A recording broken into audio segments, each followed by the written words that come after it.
मेरा नाम माला है और मेरी उम्र 20 साल है।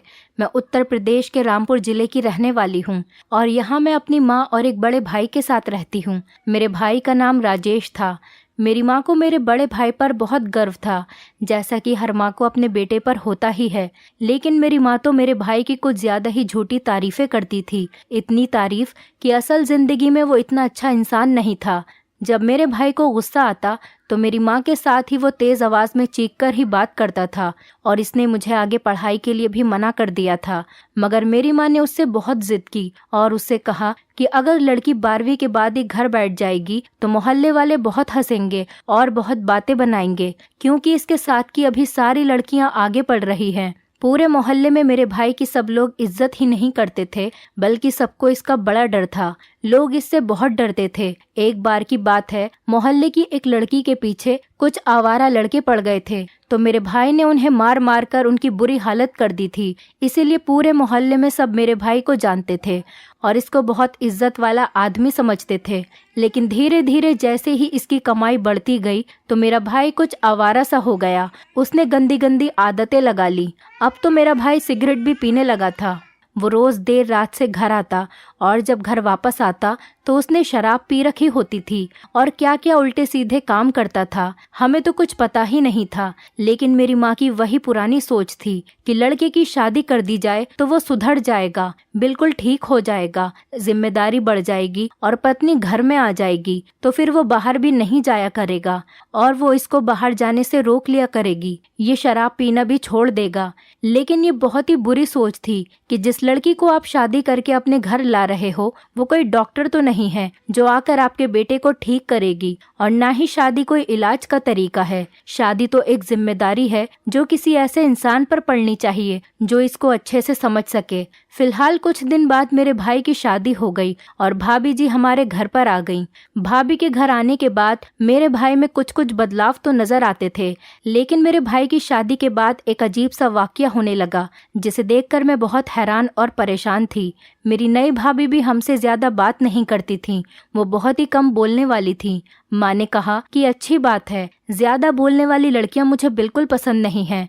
भाभी न सिर्फ चुप रहती बल्कि हर समय डरी सहमी भी रहती थी। मैंने अपनी माँ से कहा था कि कहीं भाई भाभी के साथ लड़ाई झगड़ा तो नहीं करता है, तो माँ ने मुझसे कहा ऐसा बिल्कुल भी नहीं है, बल्कि हमारे खानदान के मर्द तो अपनी पत्नियों से बहुत प्यार करते हैं और तेरा भाई तो तेरी भाभी का बड़ा सच्चा आशिक है।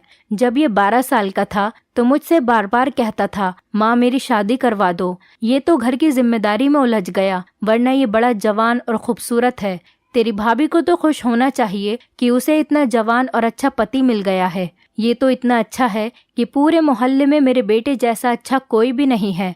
माँ तो हर समय बस भाई की तारीफें करना शुरू हो जाती थी। उन्हें तो बस भाई की तारीफ करने के लिए कोई ना कोई बहाना चाहिए था, मगर मेरे भाई के साथ कुछ ना कुछ गड़बड़ जरूर थी। एक दिन मैं ये देखकर बहुत ज्यादा परेशान हुई कि मेरी भाभी मेरे भाई के कमरे के बाहर इस तरह खड़ी थी कि स्कूल में किसी छोटे बच्चे को कक्षा के बाहर खड़ा कर दिया जाता है और उससे कहा जाता है कि यही तुम्हारी सजा है, अब तुम्हें इस कक्षा के बाहर ही खड़ा रहना पड़ेगा। जबकि रात का वक्त था। इस समय तो भाभी को भाई के साथ कमरे में होना चाहिए था। भाभी का सर भी झुका हुआ था। जब मैं भाभी के करीब गई तो उन्होंने मुझे देखकर अपने आंसू चुपके से साफ किए थे और मैंने देखा कि आज तो मेरी भाभी ने नया सूट पहना हुआ था। वो नहा धोकर आई थी। वो आज तो बहुत ज्यादा प्यारी लग रही थी। मैंने भाभी से कहा आज तो आप बहुत प्यारी लग रही हैं। मेरी भाभी का रंग गोरा था, उनके लंबे घने खूबसूरत बड़े बड़े बाल थे और मेरी भाभी का नाम सिया था। मैंने भाभी से पूछा कि आप रो क्यों रही हो और इस तरह कमरे के बाहर क्यों खड़ी हैं। भाभी ने मुझसे कहा कि मैं रो नहीं रही हूँ, मेरी आंख में कुछ चला गया है, इसकी वजह से मेरी आंखों से आंसू आ गए। मुझे पूरा विश्वास था कि भाभी रो ही रही थी। मैंने भाभी से पूछा कि इतनी रात को आप इस समय कमरे के बाहर क्यों खड़ी हैं, जबकि भाई तो अंदर हैं, आपको भी अंदर होना चाहिए। भाभी ने मुझसे कहा कुछ नहीं, बस ऐसे ही खड़ी हूँ। मुझे लगा कि भाभी मुझे बताना नहीं चाह रही हैं, इसीलिए मैं वहां से चली गई और किचन में जाकर खाना बनाने लगी। किचन से भाई का कमरा साफ दिखाई देता था और मैंने देखा कि भाभी अभी तक वहीं खड़ी हैं। मैंने जब तक सब्जी बनाई, फिर उसके बाद रोटी और खाने में कुछ मीठा भी बनाया और इतनी देर तक भाभी वहीं खड़ी थी। मेरी तरफ भाभी की पीठ थी। भाभी रो भी रही थी। मैं सोचने लगी कि भाभी इस तरह यहाँ बाहर खड़ी होकर क्यों रो रही है, क्योंकि मेरा भाई तो उस समय कमरे के अंदर था। भाई के कमरे का दरवाज़ा भी खुला हुआ था, बस कमरे के दरवाजे पर पर्दा लगाया हुआ था। मेरे समझ में नहीं आ रहा था कि भाभी तो आज नहाई हुई इतनी खूबसूरत लग रही हैं। भाई को तो भाभी को कमरे के बाहर जाने ही नहीं देना चाहिए था। मैं खाना खाकर अपने कमरे में चली गई। मैं सुबह को जब अपने कमरे से बाहर आई तो भाभी बाहर नहीं थी। वो पता नहीं बाहर खड़ी होकर पूरी रात क्या कर रही थी। मैंने इस बात पर ज्यादा ध्यान नहीं दिया। ऐसे ही करते करते 2 दिन निकल गए। एक दिन भाभी हमारे साथ ही बैठी थी, तभी भाई का फोन आया और उसने कहा कि मैं आज रात का खाना घर पर नहीं खाऊंगा, वरना मेरे भाई का हुक्म था कि भाभी दिन और रात का खाना रोज मेरे भाई के साथ ही खाया करेंगी। तो भाभी को बहुत तेज भूख लग रही थी। मैंने भाभी से कहा कि कोई बात नहीं, आज आप हमारे साथ बैठकर खाना खा लेना। लेकिन जैसे ही भाभी हमारे साथ खाना खाने के लिए बैठी, मेरी माँ ने कहा कि इतनी गंदी बदबू कहाँ से आ रही है? तुमने कमरे में कोई चूहा तो नहीं मारा? मैंने तो अभी सब जगह पर पोछा लगाया है, फिर पता नहीं ये बदबू कहाँ से आ रही है। मेरी भाभी अपना सर नीचे झुकाकर बैठी और जल्दी जल्दी खाना खाकर वहां से चली गईं। खाना खत्म करके वहां से उठकर अपने कमरे में गईं और उनके जाते ही बदबू भी खत्म हो गई। मेरी माँ ने कहा, लगता है बदबू इसी के पास से आ रही है, पर ये तो ऐसी नहीं है, फिर ये ऐसी गंदी होकर क्यों घूम रही है? मैं समझाती हूँ इसको। और मैंने माँ से कहा कि ऐसे किसी से पूछना अच्छी बात नहीं है, भाभी बुरा मान जाएंगी और हो सकता है शायद उनको नहाना पसंद ना हो। माँ ने कहा कि क्यों पसंद नहीं है? ये कौन सा दिसंबर का महीना है, जून का महीना है, गर्मी में तो सबको रोज नहाना ही चाहिए। और जिन लड़कियों की शादी हुई है उन लड़कियों को वैसे भी अपने आप को ज्यादा साफ सुथरा और अच्छा बनाकर रखना चाहिए। आदमियों को ऐसी बातें पसंद होती हैं। तू भी मेरी बात ध्यान में रखना, जब तेरी शादी हो तो तू रोज नहाकर साफ सुथरी रहना। आदमियों को साफ सुथरी रहने वाली औरतें अच्छी लगती हैं और यही बात तेरी भाभी को समझाना बहुत जरूरी है। मैं इससे बात करके आती हूँ। मेरी माँ इतना कहकर वहां से चली गई। पर ईश्वर जाने कि माँ ने भाभी के कमरे में जाकर उनसे क्या कहा और ये बात भाभी को कितनी अच्छी और बुरी लगी। लेकिन मैंने देखा कि भाभी अगले दिन भी नहीं नहाई थी। भाभी को नहाए हुए आज पूरे 4 दिन हो गए थे और सुबह सुबह मैंने देखा कि भाभी ने हाथ में सोने की नई नई चूड़ियां पहन रखी हैं। भाभी का सारा सामान मैंने और माँ ने मिलकर ही खरीदा था और शादी के बाद से भाभी कहीं बाहर भी नहीं गई थी। इसीलिए मैं भाभी के करीब गई और मैंने भाभी से पूछा कि ये चूड़ियां कहाँ से आईं? तो भाभी ने मुझसे कहा कि सुबह सुबह तुम्हारे भाई ने दी हैं। पर भाभी ज्यादा खुश नजर नहीं आ रही थीं। मैंने भाभी से कहा, वाओ, मुझे लगता है आज भाई बहुत ज्यादा खुश हैं। अच्छी बात है, आपस में उपहार देने से प्यार बढ़ता है। भाभी ने हल्की आवाज से मुझसे कहा कि हाँ, अभी तो मूड अच्छा है, लेकिन रात तक कुछ नहीं पता कि कब मूड खराब हो जाए। मैंने पूछा कि क्यों मूड खराब हो जाएगा? क्या आपने भाई की कोई बात नहीं मानी? तो भाभी ने कहा, कुछ नहीं। भाभी मुझे बहुत ज्यादा परेशान लग रही थी। जैसे इंसान गुनाह करने से पहले परेशान होता है या कोई ऐसा काम करने लगता है जिसको करने से पहले इंसान सोचता है कि मुझे ये काम करना चाहिए या नहीं, कि उसे पता हो कि मैं ये काम गलत ही करूँगा। मेरी भाभी बहुत डरी सी लग रही थी और इसके थोड़ी देर बाद ही वो नहाने के लिए चली गई। क्या भाभी नहाने की बात कर रही थी? मैंने कहा, ये तो बहुत अच्छी बात है और ये ऐसी कोई बात नहीं है जिसको करने के बाद कोई भी दूसरा इंसान हम पर गुस्सा करे। उस समय भाभी के अंदर से बहुत गंदी बदबू आ रही थी क्योंकि गर्मी का समय था। मेरी भाभी नहाकर आई तो वो बहुत ज्यादा खूबसूरत लग रही थी और मैंने देखा उन्होंने आज दिन में बहुत अच्छा सूट पहन रखा था। पर मैंने भाभी से नहीं कहा कि नहाकर आप बहुत अच्छी लगती हो, मगर मैं उनकी प्रशंसा जरूर करती थी, इसीलिए वो समझ जाएं कि अगर वो नहा धोकर साफ सुथरी रहेंगी तो सब उनकी प्रशंसा करेंगे और उनसे खुश रहेंगे। लेकिन मैंने देखा कि मेरी भाभी जब भी नहा धोकर तैयार रहती हैं तो भाई उन्हें अपने कमरे से बाहर ही खड़ा रखते हैं।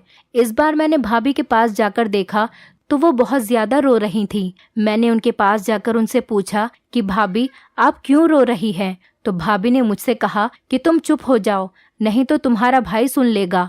फिर मैंने पूछा कि क्यों कमरे के बाहर खड़ी हैं और क्यों रो रही हैं। तो भाभी ने मुझसे कहा कि एक दिन तुम समझ जाओगी कि ये सब क्यों हो रहा है, लेकिन पता नहीं क्यों ये सब मेरे साथ ही क्यों हो रहा है। भाभी ने और भी ज्यादा रोना शुरू कर दिया। मैंने भाभी का हाथ पकड़ा और उन्हें खींचकर एक तरफ ले गई और उनसे पूछा कि आज मुझे सारी बात साफ साफ बताएं कि ये क्यों हो रहा है और आप क्यों कमरे के बाहर खड़ी होकर रोती हैं। तो कहने लगी कि तुम्हें पता है कि तुम्हारा भाई शराब पीता है। तब मैंने भाभी से कहा कि हाँ मुझे पता है, पर माँ कहती थी कि भाई की शादी हो जाएगी और उसके ऊपर जिम्मेदारी आएगी तो ऐसा गंदा काम वो खुद ही छोड़ देगा। भाभी ने कहा कि क्यों छोड़ देगा, नहीं छोड़ा उसने सब कुछ, वो आज भी रोज शराब पीता है। तब मैंने भाभी से कहा कि ये सब तो ठीक है, मगर इस बात का भाई के शराब पीने से क्या मतलब है? आप यहाँ क्यों खड़ी हैं? भाई ने आपको बाहर क्यों निकाला है? तो भाभी मुझसे कहने लगी, मुझे नहीं पता, मैं कुछ नहीं जानती, तुम मुझे छोड़ दो और मुझे वहीं पर खड़ा रहने दो। मेरी तो कुछ समझ में ही नहीं आ रहा था। फिर कुछ दिनों के बाद भाभी ने नहाना छोड़ दिया और उनके जिस्म से फिर से बदबू भी आने लगी। बहुत गर्मी का मौसम था। कोई भी इंसान अगर 3 से 4 दिन नहीं नहाएगा तो उसका यही हाल होगा। मेरी भाभी जब भी माँ के पास आकर बैठ जाती तो मेरी माँ अपनी नाक को अपने हाथ से ढक लेती या फिर दुपट्टा नाक पर रख लेती थी। मैंने अपनी मम्मी से इशारा करके कहा था कि वो ऐसा ना किया करें, भाभी को बुरा लगता होगा। तो मेरी माँ मुझसे कहती कि आखिर इसको नहाने में परेशानी क्या है, क्यों नहीं नहाती है? इसकी माँ ने इसको यही सब सिखाकर भेजा है। माँ की इस बात को सुनकर भाभी बहुत ज्यादा परेशान रहती थी और शर्मिंदगी भी उनके चेहरे पर दिखाई देती थी। लेकिन मैंने देखा भाभी जब जब नहाती थी तो भाई उसको कमरे के दरवाजे के बाहर खड़ा कर देता था। जिस दिन भाभी नहीं नहाती थी तो भाई भाभी का बहुत ज्यादा ध्यान रखता था। वो भाभी के लिए उपहार भी लेकर आता और रात को इसके खाने के लिए आइसक्रीम भी लाकर देता था। भाई भाभी के इतने नखरे उठाता था और उनको इतना प्यार भी करता था। फिर जिस दिन भाभी नहाकर नया सूट पहनकर तैयार रहती थी तो ना जाने क्यों मेरा भाई भाभी को कमरे से बाहर ही खड़ा रखता था। इन सब का क्या मतलब था? माँ तो कहती थी कि आदमियों को साफ सुथरी औरतें पसंद होती हैं, जिनके जिस्म से खुशबू आ रही हो, जिसने अच्छे से बाल बनाए हों, अच्छे अच्छे कपड़े पहने हों। मेरी भाभी तो इतनी सुंदर थी, उनका रंग भी गोरा था और भाभी पर हर रंग का सूट बहुत अच्छा लगता था। लेकिन पता नहीं ये क्या चक्कर था कि जिस दिन भाभी बहुत ज्यादा साफ सुथरी और अच्छी लगती थी, भाई उनसे झगड़ा करके उन्हें कमरे से बाहर निकाल देता था। और जिस दिन उनके जिस्म से बदबू आ रही होती थी तो भाई उनके खूब नखरे उठाता और उन्हें खूब लाड करता था और इनके लिए बहुत से उपहार भी लेकर आता था। अब मुझे कुछ कुछ शक हो गया था और मुझे पता लगाना था कि इस घर में आखिर हो क्या रहा है। मेरे भाई के कौन से गंदे शौक थे। एक दिन जब मैं भाभी से पूछ रही थी तो भाभी बोल रही थी कि तुम्हें सब कुछ पता चल जाएगा। तभी कुछ दिनों के बाद मुझे मौका भी मिल गया। सब कुछ मेरे ही हिसाब से हो रहा था। मेरी भाभी सुबह सुबह अचानक अपने मायके चली गईं। भाभी को उनकी मम्मी की कॉल आई थी और उन्हें पता चला था कि उनकी मम्मी की तबीयत बहुत ज्यादा खराब है। मेरी माँ भी घर पर नहीं थी, वो मेरी मौसी के घर गई हुई थी। तभी भाभी का मेरे पास फोन आया और उन्होंने मुझसे कहा कि तुम्हारा भाई मेरा फोन नहीं उठा रहा है, जब वो घर आए तो उसको बता देना कि मैं अपने मायके गई हूँ और मेरी मम्मी की तबीयत खराब है, नहीं तो तुम्हारा भाई मुझे बहुत डांटेगा। मैंने भाभी से कहा कि क्यों डांटेंगे, क्या मायके जाना कोई बुरी बात है? क्या आप मायके नहीं जा सकती? तब भाभी ने कहा कि जा सकती हूँ, मगर बिना बताए जाना तो गलत बात है। मैंने भाभी से कहा कि कोई बात नहीं, मैं हूँ ना, मैं बता दूंगी, आप आराम से जाएं। और इसी जल्दी जल्दी में भाभी अपना कमरा लॉक करना भी भूल गईं। भाभी के घर से निकलते ही एक प्लान मेरे दिमाग में आया और मैंने सोच लिया था कि मुझे क्या करना है। मेरा भाई घर आया तो सीधा अपने कमरे में चला गया। कमरे के बाहर पर्दा तो गिरा हुआ ही था, क्योंकि नई नई शादी हुई थी। तो मम्मी ने भाई से कहा था कि घर में जवान बहन है, इसलिए दरवाजा खुला भी हो तो पर्दा गिरा लिया करो। गर्मी का समय था, दरवाजा बंद नहीं कर सकते थे, इसीलिए भाई भाभी कमरे के आगे पर्दा गिराकर ही रखते थे।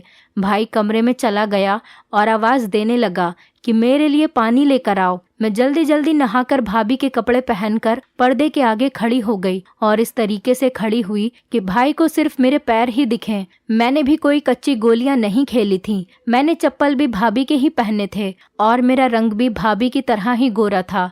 अभी मैं कमरे के बाहर खड़ी थी। भाई ने जैसे ही देखा कि मैं कमरे से बाहर खड़ी हूँ तो मेरा भाई अजीब गरीब तरह की बातें करने लगा।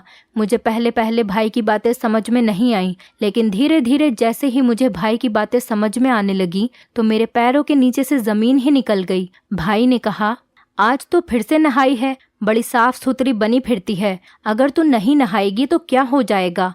तेरी खूबसूरती खत्म हो जाएगी, तेरा रंग भी काला हो जाएगा, तेरे हाथ पैर भी काले पड़ जाएंगे। तू तो बड़ी पूजा पाठ करने वाली औरत है ना, तू तो बड़ी अच्छी औरत है।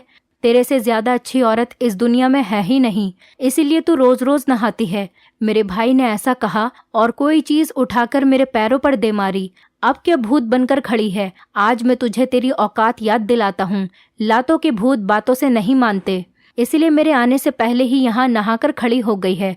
तूने मेरे मना करने पर भी नहाने की गलती कैसे की? आज मैं तुझे अच्छी तरह से समझाकर ही रहूंगा। रोज बातें सुनने की तो तुझे आदत सी हो गई है। आज मैं तुझे अपने हाथ चलाकर भी दिखाता हूँ। जब मैंने तुझसे कहा है कि मुझे नहाई हुई औरतें बिल्कुल पसंद नहीं हैं, तो फिर तू क्यों नहाती है? मेरा भाई बहुत तेज तेज और बुरी तरह चीख रहा था। आज मुझे पता चल गया कि मेरी भाभी इनसे इतना डरी हुई क्यों रहती हैं। आज मुझे समझ आ गया कि मेरी भाभी रोज रोज क्यों नहीं नहाती थीं, क्योंकि मेरा भाई उनको नहाने से सख्त मना करता था और नहाने के लिए उनसे झगड़ा करता था। लेकिन मुझे ये नहीं समझ में आ रहा था कि मेरी भाभी के नहाने से मेरे भाई को क्या परेशानी है। मेरे भाई ने और ज्यादा बातें सुनाना शुरू कर दी। एक काम करने से तुझे मना किया है, लेकिन फिर भी तू उस काम को करती है, मुझसे जिद लगाती है। तू क्या चाहती है कि मैं तुझ पर गुस्सा करूं, तुझे मारूं पीटूं?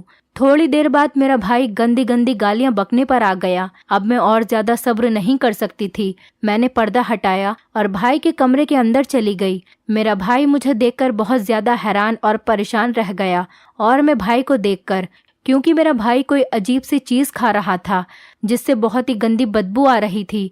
मेरे भाई ने मुझे अपने कमरे में देखकर कहा कि तू यहाँ अपनी भाभी के कपड़े पहनकर क्या कर रही है? तुम्हारी भाभी कहाँ है? मैंने कहा कि भाभी अपनी माँ के घर गई हैं। मैंने भाई से कहा कि आप ये क्या गंदी सी चीज खा रहे हैं? ये खाना तो सही नहीं है, इसको आपको नहीं खाना चाहिए। मेरी बात सुनकर मेरा भाई बहुत ज्यादा हैरान रह गया और उसने अपना सर नीचे झुका लिया। उसने मुझसे पूछा, क्या तुमने मेरी सारी बातें सुन ली? मैंने कहा, हाँ, सारी की सारी बातें सुन ली। आखिर क्या बात है? अब आप मुझे बताएंगे। आप भाभी के साथ इस तरह का व्यवहार क्यों करते हैं? इतनी अच्छी पत्नी मिली है आपको और आप उनके साथ ऐसा व्यवहार कर रहे हैं। क्या हो जाएगा अगर भाभी नहा लेंगी? और आप यहाँ बैठकर ये गंदी चीज क्यों खा रहे हैं, जबकि घर में इतना अच्छा खाना पका हुआ है? भाभी अपनी माँ के घर गई हुई हैं।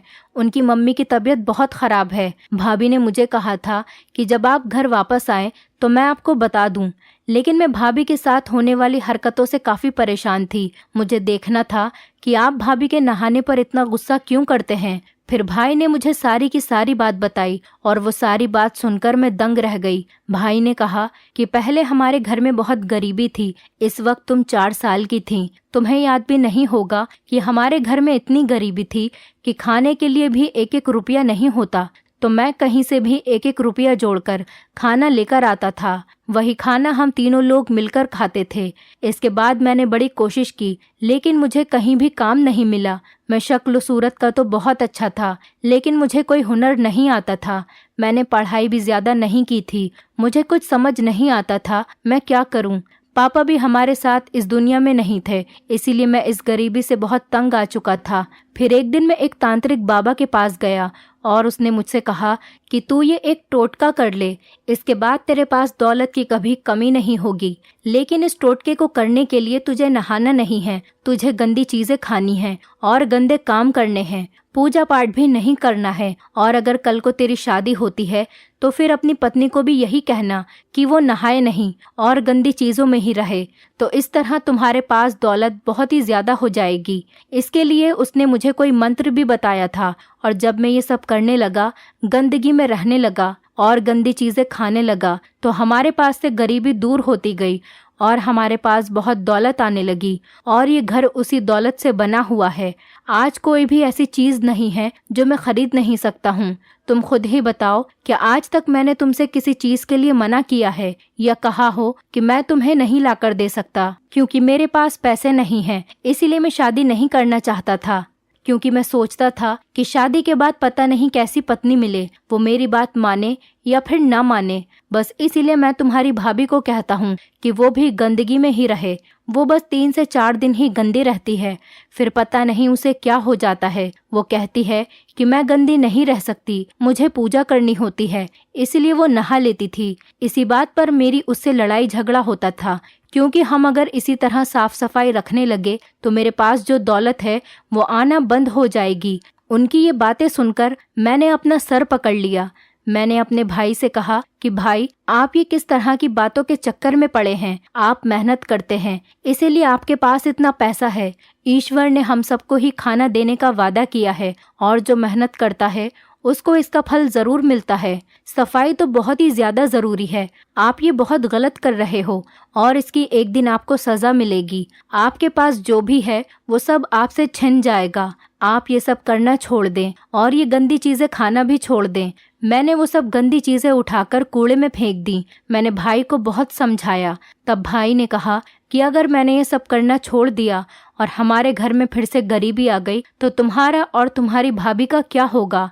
वैसे भी अब वो माँ बनने वाली है। सुबह ही उसने मुझे ये बात बताई। मैंने कहा कुछ नहीं होगा, ईश्वर हमारे साथ है। भाई ने कहा कि अभी तुम्हारी पढ़ाई के खर्चे हैं और मुझे तुम्हारी शादी भी करनी है।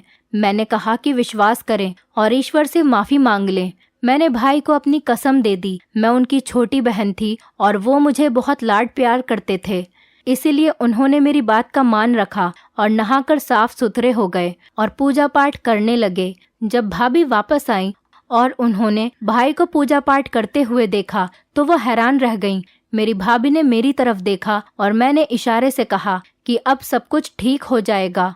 मेरे भाई ने सारे गंदे काम छोड़ दिए और बहुत अच्छा इंसान बन गया। अब मेरी भाभी भी बहुत खुश रहने लगी थी। हमारे घर का माहौल भी बहुत अच्छा हो गया था। फिर एक दिन हमें ये खुशखबरी मिली कि जिसके साथ मेरे भाई पार्टनरशिप में काम करते थे उसको बाहर दूसरे देश में नौकरी मिल गई और वो सारा काम मेरे भाई के पास छोड़कर दूसरे देश नौकरी करने के लिए जा रहा है।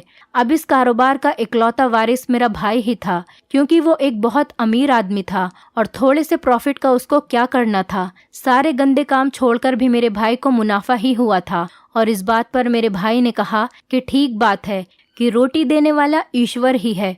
भाई ने दिल से माफी मांग ली और अब मेरा भाई हमेशा साफ सुथरा ही रहता था। हम भी इस बात से बहुत खुश थे कि अब हमारा भाई सही रास्ते पर चल रहा है। भाभी एक बेटे की माँ बन चुकी थी और हम सब अपने घर में साथ साथ बहुत खुश रह रहे थे। लेकिन मैं आज भी इस बात को सोचती हूँ कि मेरे भाई को जिसने इस काम पर लगाया था वो एक बहुत ही बुरा इंसान था, क्योंकि ये बात सच है कि इस तरह के टोटके होते हैं और इन टोटकों को पूरा करने के लिए इंसान को गंदगी में ही रहना होता है, गंदी चीजें खानी होती हैं, पूजा पाठ भी छोड़ना पड़ता है। लोग इस तरह के टोटके तो करते हैं, लेकिन इस टोटकों का कोई फायदा नहीं होता, क्योंकि रोटी देने वाला तो ईश्वर ही है। इन गंदे कामों में पड़कर अपनी अच्छाइयों को बर्बाद नहीं करना चाहिए। मैं आप लोगों से यही कहना चाहती हूँ कि किसी भी तांत्रिक के चक्कर में पड़कर आप ऐसा कोई गलत काम ना करें, क्योंकि अगर हम सच्चे दिल से मेहनत करते हैं तो हमें उस मेहनत का फल जरूर मिलता है। दोस्तों, उम्मीद करती हूँ आपको हमारी कहानी पसंद आई होगी। कहानी पसंद आई है तो वीडियो को लाइक करें, चैनल पर नए हैं तो चैनल को सब्सक्राइब करें और हाँ, नोटिफिकेशन बेल को जरूर दबाएं ताकि अगली अपडेट सबसे पहले आपको मिले।